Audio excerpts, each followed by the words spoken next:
Deus era o rei de Israel. Deus era aquele que estava por cima do povo e cuidando do povo.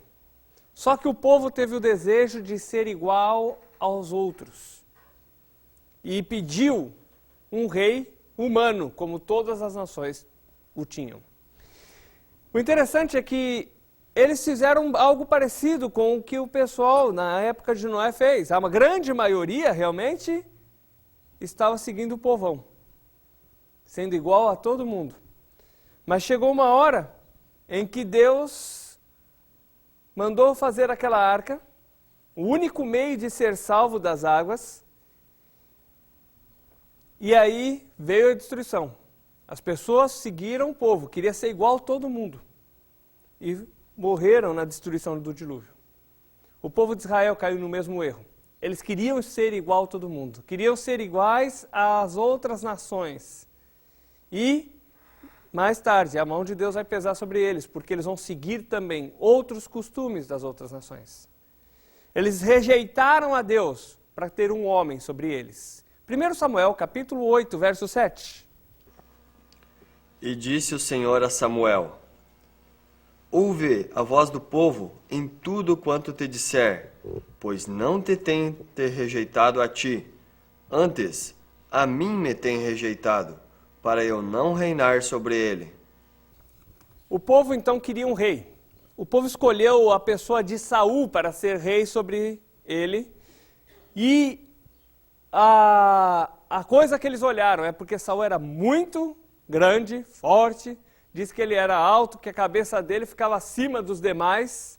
Então eles pensaram, esse serve para ser um rei. Vai ser uma pessoa que vai impor respeito. Agora vamos ver o que Deus pensou de Saul. Saul começou a reinar. E olha só o que aconteceu com ele. Capítulo 15 agora, de 1 Samuel, verso 23.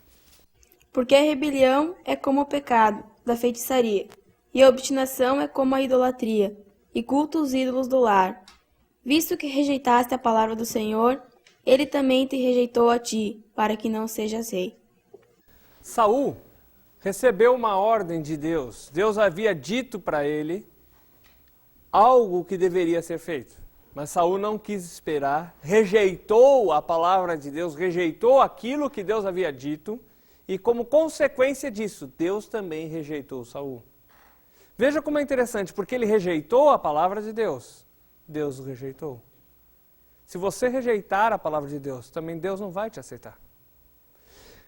Bom, como Deus havia rejeitado Saul, então ele mandou Samuel ungir outra pessoa como rei no lugar de Saul. Então vamos para o capítulo 16, verso 1.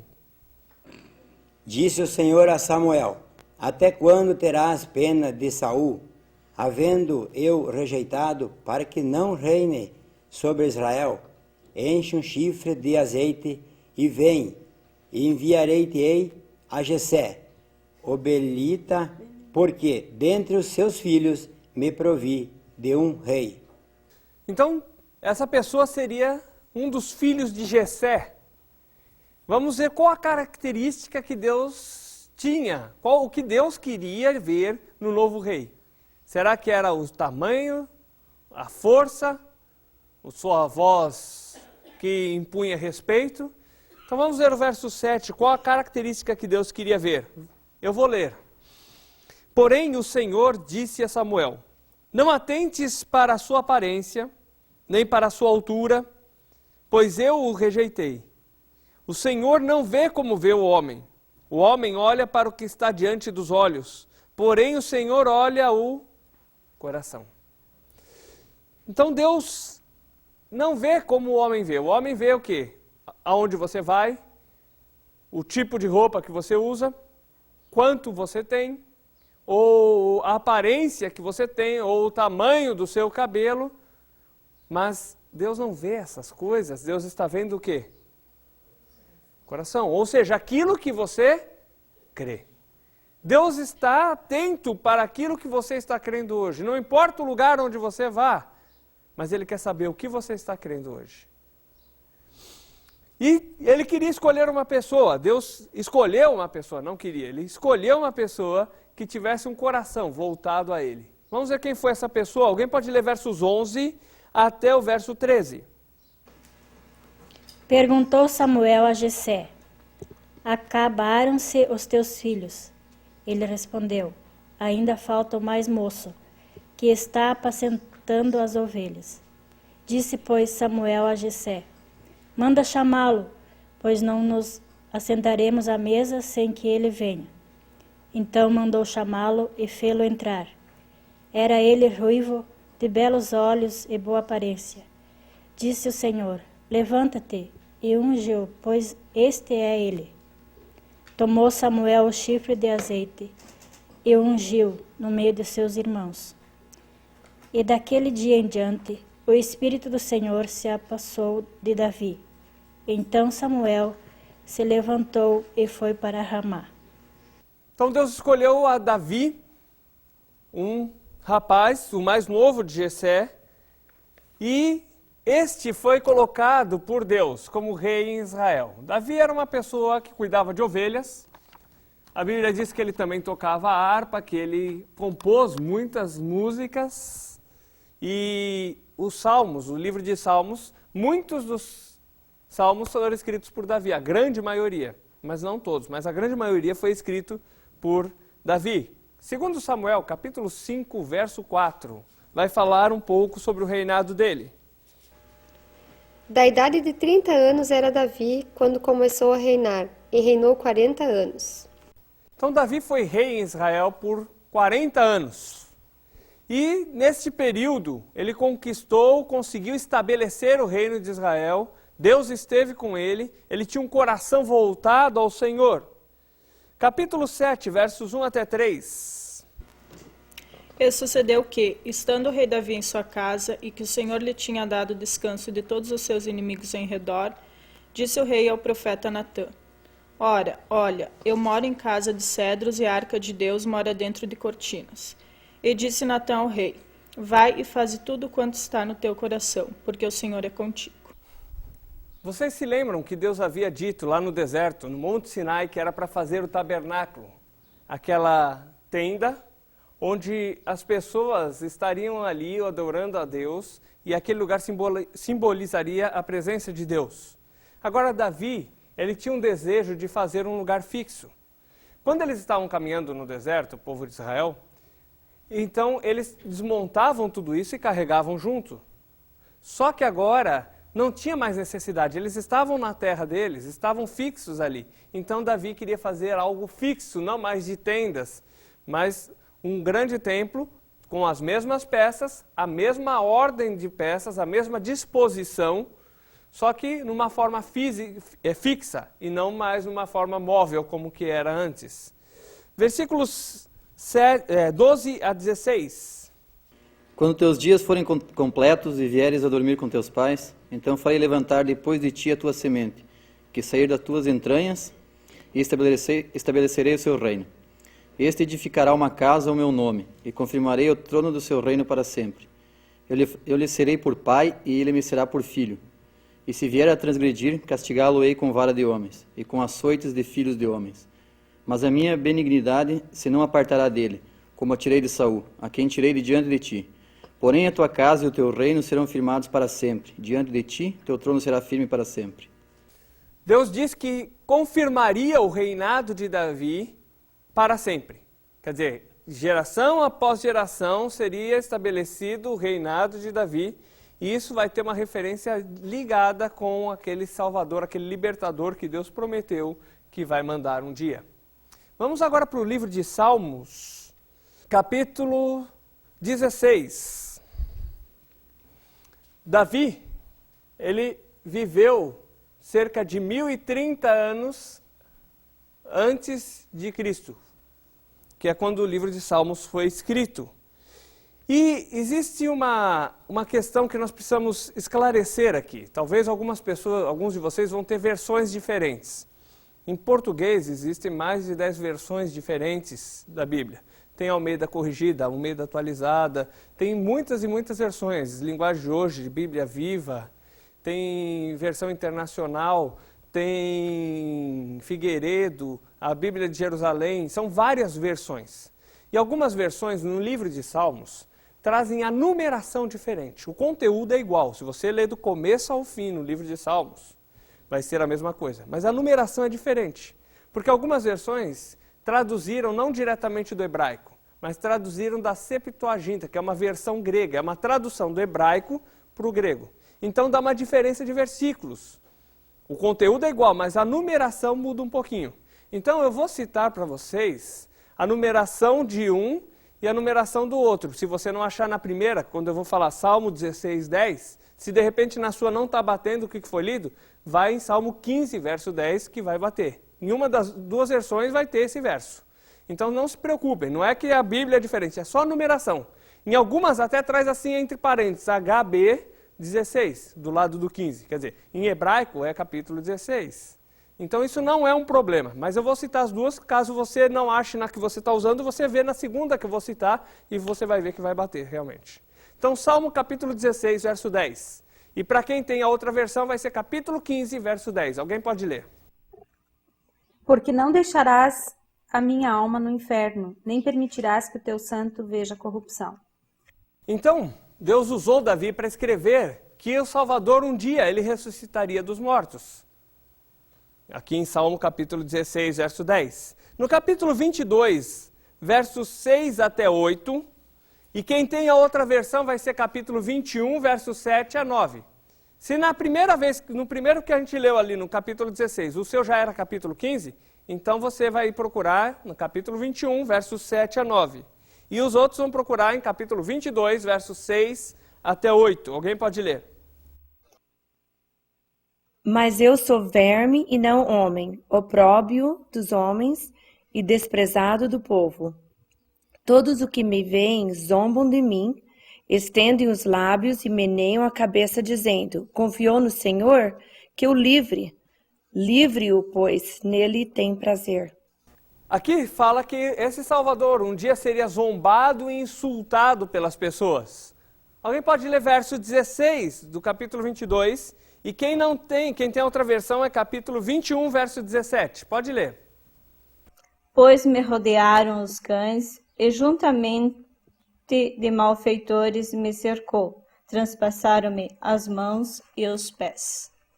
As mãos e os pés do Salvador seriam traspassados. Outra profecia, verso 18, capítulo 22, verso 18. E quem tem a outra versão é capítulo 21, verso 19. Repartem entre si as minhas vestes, e sobre a minha túnica deitam sortes. Fala que eles jogariam sorte sobre as suas roupas, lançariam sorte sobre as suas roupas. Capítulo 27, verso 12. E para quem tem a outra versão, é capítulo 26, verso 12.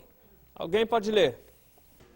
Não me deixes à vontade de meus adversários, pois contra mim se levantam falsas testemunhas, e os que só respiram crueldade.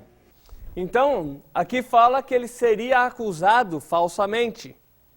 Alguém pode ler Salmo 34, verso 20? E para quem tem a outra versão, é capítulo 33, verso 21. Ele lhe guarda todos os seus ossos, nem sequer um deles se quebra. Nenhum osso do Salvador seria quebrado. Mais uma profecia, mais algo que Deus disse que aconteceria com aquele libertador, com aquele Salvador. E Deus estava usando Davi para escrever sobre algo que aconteceria com ele. Salmo capítulo 41, verso 9. E para quem tem a outra versão, é Salmo 40, versículo 10. Até o meu próprio amigo íntimo, em quem eu confiava, que comia do meu pão, levantou contra mim o seu calcanhar. Então, diz que aquele libertador seria traído por um amigo. Salmo 68, 18. Quem tem a outra versão é 67, verso 19.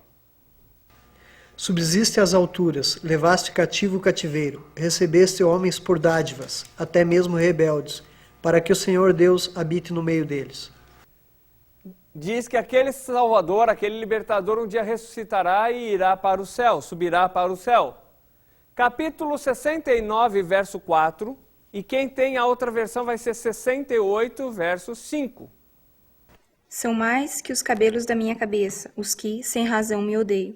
São poderosos os meus destruidores. Os que com falsos motivos são meus inimigos. Por isso tenho de restituir os que não furtei. Aqui diz que ele seria odiado pelas pessoas sem que tivesse algum motivo ou alguma causa. Capítulo 69, verso 21. E alguém pode, quem tem outra versão, é 68, verso 22. Por alimento me deram fel, e na minha sede me deram a beber vinagre. Diz que dariam a ele vinagre para que ele bebesse. Então, vamos agora para 2 Crônicas. Nós já vimos algumas coisas, algumas referências do que Deus estava falando que aconteceria com aquele libertador, com aquele salvador. E agora nós vamos para 2 Crônicas, é um pouquinho antes de Salmos. Então você vai procurar alguns livros antes de Salmos e você vai achar 2 Crônicas, capítulo 2, versículo 1. Alguém pode ler? Resolveu Salomão edificar casa ao nome do Senhor, como também casa para o seu reino. Deus usaria Salomão, filho de Davi, para edificar o templo no lugar de Davi.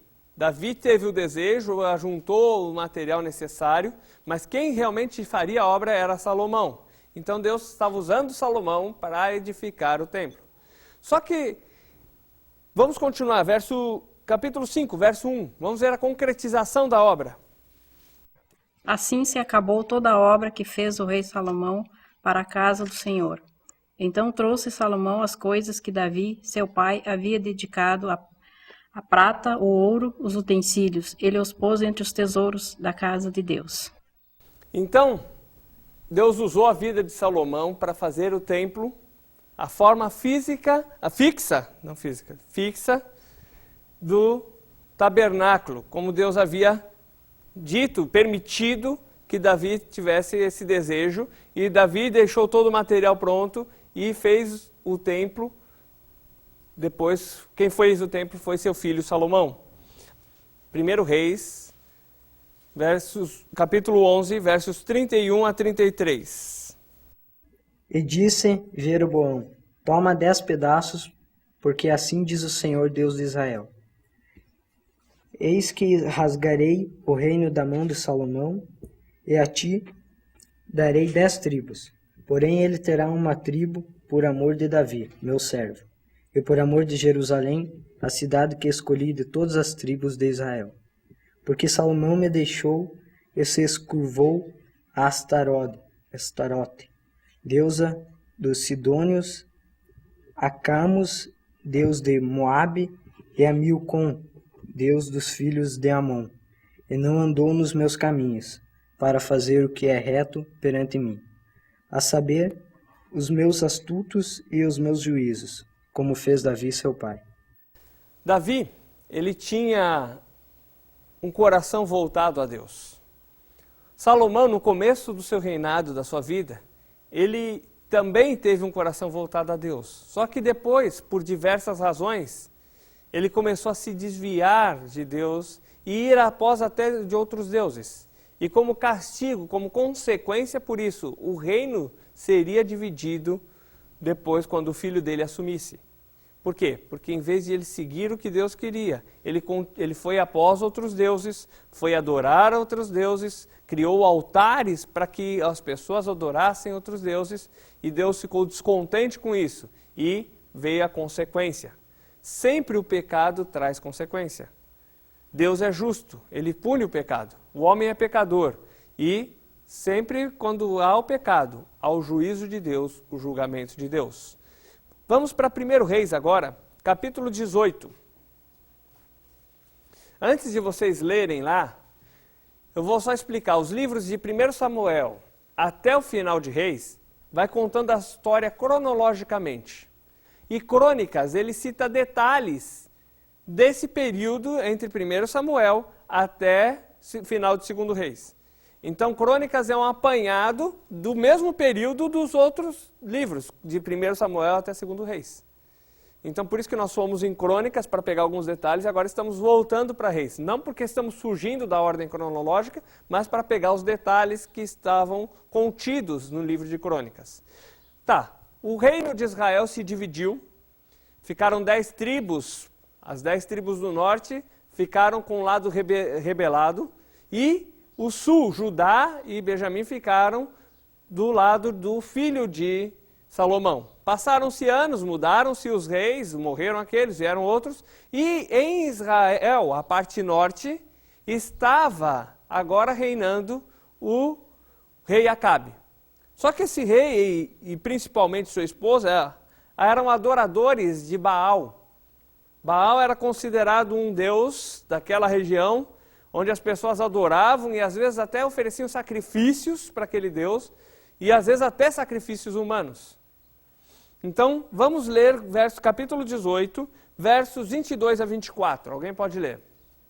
Então disse Elias ao povo: só eu fiquei por profeta do Senhor, e os profetas de Baal são 450 homens.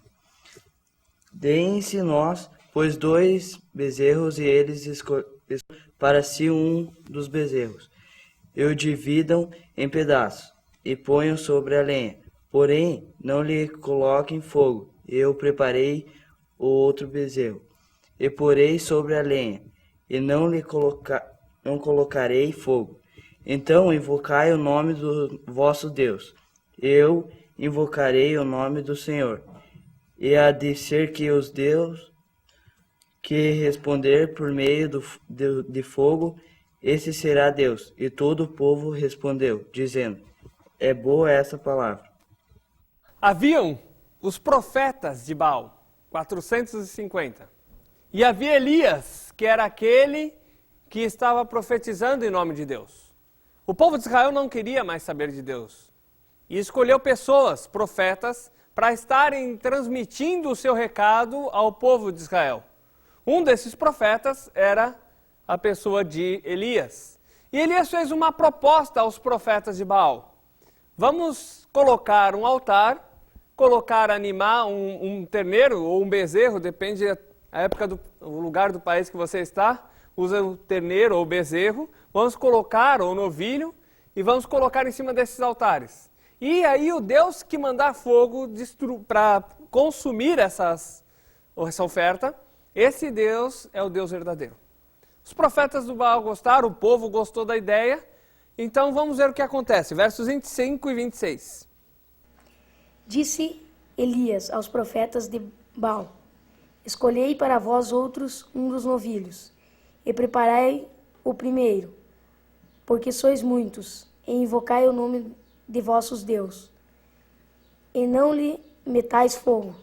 Tomaram o novilho que lhes fora dado, prepararam-no e invocaram o nome de Baal, desde a manhã até o meio-dia, dizendo: ah, Baal, respondeu-nos. Porém, não havia uma voz que respondesse. E manquejando, se movimentavam ao redor do altar que tinha feito. Os profetas de Baal começaram a gritar: Baal, responde-nos! E pulavam, e gritavam, e invocavam, e imploravam, e chamavam por Baal, mas não havia respostas. Agora, olha só, Elias. Quando depois de um bom tempo, eles invocando e nada de resposta, vamos ver o que Elias fala, verso 27. Ao meio-dia, Elias começou a zombar deles, dizendo: clamai em altas vozes, pois ele é um Deus. Talvez esteja pensando, ou então tem alguma coisa para fazer, ou intente alguma viagem. Ah, talvez ele esteja dormindo e necessite de alguém para o despertar. Então Elias começou a zombar deles, dizendo assim: olha, então grita mais, de repente o Deus de vocês está dormindo. Fala mais alto, de repente o Deus de vocês está muito ocupado, se vocês gritarem bastante, ele vai virar para vocês e atender vocês. Agora, o Deus verdadeiro, ele nunca está viajando, ele nunca está ocupado demais, ele sempre ouve. É por isso que Elias tinha a condição de falar assim, porque o Deus que a palavra nos ensina, o Deus das Sagradas Escrituras, ele nunca está ocupado demais para que não possa atender. Ele nunca está longe demais. Pelo contrário, ele está presente em todo lugar e em toda época. Versos 28 e 29, alguém pode ler? Eles clamavam as grandes vozes e se retalhavam com facas e com lancetas, conforme a seu costume, até derramarem sangue sobre si. E sucedeu que, passado o meio-dia, profetizaram eles, até que a oferta de manjares se oferecesse. Porém, não houve voz nem resposta, nem atenção alguma. Diz aqui que eles pulavam, que eles gritaram mais, que eles se cortavam com coisas para ver se assim eles conseguiam que o Deus deles os atendesse. Veja o que parece muito com hoje. Hoje as pessoas buscando o favor do seu Deus, seja ele qual for, buscam de muitos argumentos e de muitas maneiras tentar conquistar a graça desse Deus. Uns, às vezes, para querer mostrar que são melhores e querem alcançar uma graça, ficam se batendo com ferrinhos nas costas. Outros andam descalço quilômetros e quilômetros para cumprir uma promessa. Outros gritam bastante para ver se o Deus deles atende. Agora, isso daqui era bem igual ao que os profetas de Baal faziam. Por que eles tinham que se cortar? Por que eles tinham que gritar? Por que eles tinham que fazer tantas coisas? Por quê? Para tentar comover o Deus deles. Deus entre aspas. Hoje as pessoas querem conquistar uma graça através de sacrifícios, através de cortar mãos, de sangrar pés, através de fazer coisas para ver se o Deus deles pode atendê-los, se o Deus deles fica contente com eles para que eles alcancem uma graça. Mas será que é isso que Deus, o Deus das Sagradas Escrituras, quer? Será que é isso que ele espera? Vamos ver se Elias precisou se cortar, ou andar quilômetros descalço, ou rasgar as mãos para que Deus se comovesse? Então vamos continuar lendo, versos 32 até 35. Alguém pode ler. Com aquelas pedras edificou o altar em nome do Senhor. Depois fez um rego em redor do altar tão grande como para semear 2 medidas de sementes. Então armou a lenha, dividiu o novilho em pedaços, pô-lo a lenha, e disse: Enchei de água 4 cântaros e derramai-a sobre o holocausto e sobre a lenha. Disse ainda: Fazei-o segunda vez, e o fizeram. Disse mais: Fazei-o terceira vez, e o fizeram terceira vez. De maneira que a água corria ao redor do altar, ele encheu também de água o rego. Elias manda jogar bastante água em cima do altar, e até a água era tanta que encheu uma valeta que eles fizeram ao redor. Interessante, mas se joga água em cima, não fica mais difícil, mais complicado de pôr fogo ali? Fica. Mas isso daqui era para mostrar que realmente o poder de Deus era maior do que tudo. Podia molhar, podia fazer o que fosse. Deus ainda responderia igual. Versos 36 e 37. Pode ler o 38 também. No devido tempo, para se apresentar a oferta de manjares, aproximou-se o profeta Elias e disse: Ó Senhor, Deus de Abraão, de Isaque e de Israel, fique hoje sabido que tu és Deus em Israel e que eu sou o teu servo e que segundo a tua palavra fiz todas essas coisas. Responde-me, Senhor, responde-me. Para este povo saiba que tu, Senhor, és Deus e que a ti fizeste retroceder o coração deles. Então caiu o fogo do Senhor e consumiu o holocausto, e a lenha, e as pedras, e a terra, e ainda lambeu a água que estava no rego. Deus respondeu, e o fogo desceu e consumiu toda aquela oferta, e até sugou toda a água que estava aqui ao redor.